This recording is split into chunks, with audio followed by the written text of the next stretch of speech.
ايه اكتر حاجة ممكن توقع درجاتك حرفيا في عملي معمل المهارات؟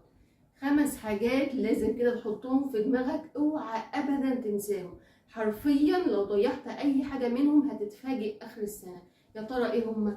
اول حاجة الغياب والتأخير. ما ينفعش ابدا في العملي المعمل اغيب ابدا او اتأخر، كل ده بتنقص في درجاتك.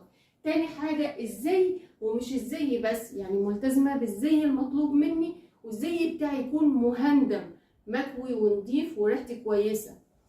تالت حاجة السلوك مع زمايلي والسلوك مع الدكتور. رابع حاجة المشاركة أثناء الريديمونستريشن، في مشاركة ما بينك، ما انتش قاعد كده ساكت.